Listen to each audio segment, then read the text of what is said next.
bagaimana seorang pendeta melakukan pembunuhan, teman-teman, ya, melakukan pembunuhan. Kita ingat namanya pendeta Rudolf Tobing. Konon itu adalah junior dari pendeta Gilbert, ya, Limondang, teman-teman. Saya dengar itu adalah juniornya. Ada apa dengan orang-orang ini? Ya, ada apa dengan mereka? Seorang pendeta Rudolf Tobing, ya, setelah membunuh rekannya sendiri yang juga adalah jemaatnya katanya, ya, yang bernama Ade Yunia Rizabani dari Toraja. Begitu mudahnya melenyapkan nyawa orang, ya, dan itu jemaatnya sendiri. Ini ada apa di otak pendeta seperti ini?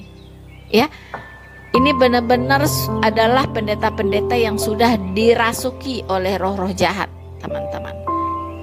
Nah, setelah membunuh rekannya ini, kemudian dibungkus dengan plastik, dimasukkan ke kereta dorong, masuk lift, semua terekam oleh CCTV dan masih cengar-cengir, teman-teman, ya, seperti orang tak berdosa, ya, sambil mendorong mayat, ya, yaitu seorang wanita yang sudah dia bunuh, masih cengar-cengir, senyum-senyum seperti orang tidak berdosa sama sekali.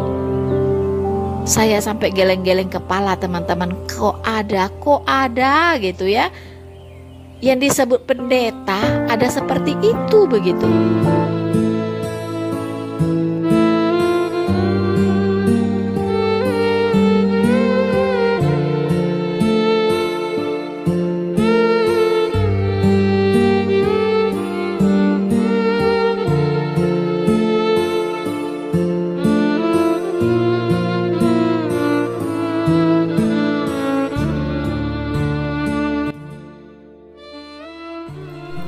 Assalamualaikum warahmatullahi wabarakatuh.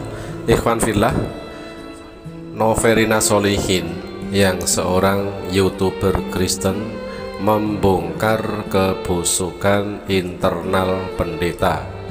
Internal kekristenan dibongkar sendiri oleh seorang YouTuber Kristen yang bernama Noverina Solihin. Ada 2 poin yang akan dibongkar oleh Noverina Solihin. Mari kita simak satu persatu. Nah, ini teman-teman, ini sedang digenapi. Begitu banyak kejadian. Baru-baru ini kita juga melihat sendiri, ya, bagaimana seorang pendeta melakukan pembunuhan, teman-teman, ya, melakukan pembunuhan. Kita ingat namanya pendeta Rudolf Tobing. Konon itu adalah junior dari pendeta Gilbert, ya, Limondang, teman-teman. Saya dengar itu adalah juniornya. Ada apa dengan orang-orang ini? Ya, ada apa dengan mereka?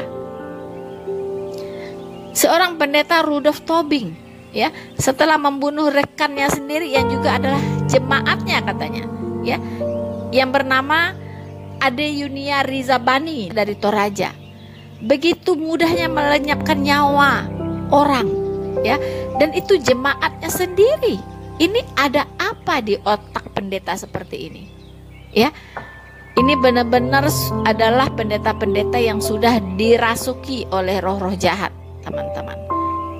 Nah, setelah membunuh rekannya ini, kemudian dibungkus dengan plastik, dimasukkan ke kereta dorong, masuk lift, semua terekam oleh CCTV dan masih cengar-cengir, teman-teman, ya, seperti orang tak berdosa, ya, sambil mendorong mayat, ya, yaitu seorang wanita yang sudah dia bunuh, masih cengar-cengir, senyum-senyum seperti orang tidak berdosa sama sekali.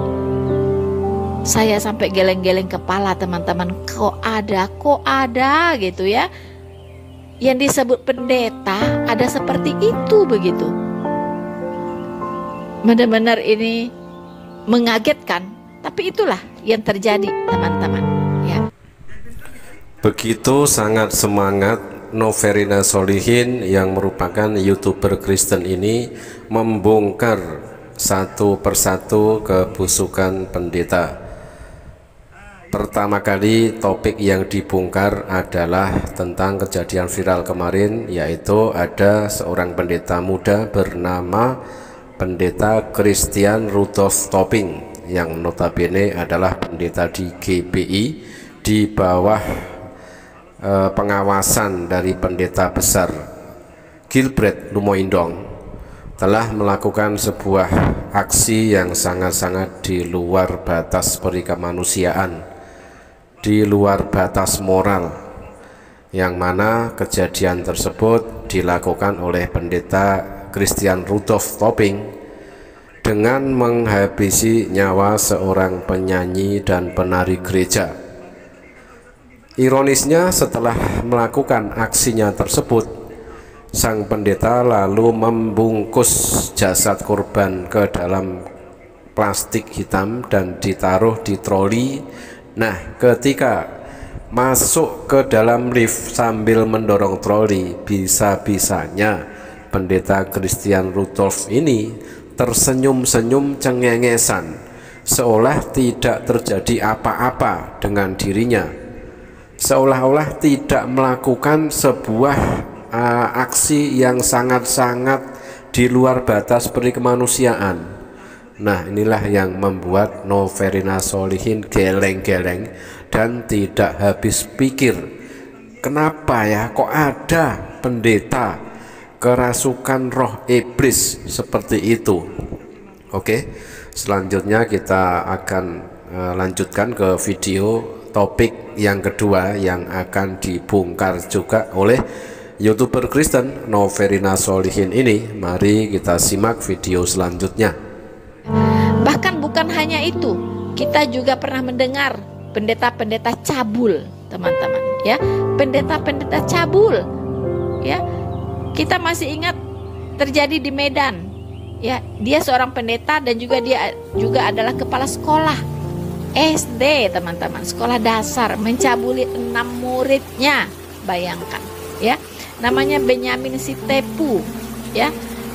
Benyamin Sitepu ini seorang pendeta, teman-teman, ya. Dia dari gereja GBI, Gereja Bethel Indonesia, ya, Medan, teman-teman. Bayangkan melecehkan 6 siswi, ya. Dan anehnya, dia ini dibela oleh rekan pendetanya, sesama pendeta, bahkan minta dibebaskan. Pelaku minta dibebaskan oleh rekan pendetanya yang lain. Bayangkan, pendeta apa mereka ini, teman-teman, ya. Dan jaksa menuntut 15 tahun penjara. Ya betul, seorang pedofil, ya, dituntut bebas oleh rekannya sendiri. Ya ampun, saya sudah tidak tercerna ya oleh pikiran saya, teman-teman. Ada begitu ya pendeta yang seperti itu. Nah sahabat, topik kedua yang diangkat dan dibongkar oleh Noverina Solihin adalah topik tentang pendeta cabul, pendeta pedofil. Dan kembali di sini Noverina Solihin ya tidak bisa mencerna dengan akal sehatnya kenapa ada pendeta seperti itu. Dan yang topik kedua ini juga tidak kalah hebohnya ya.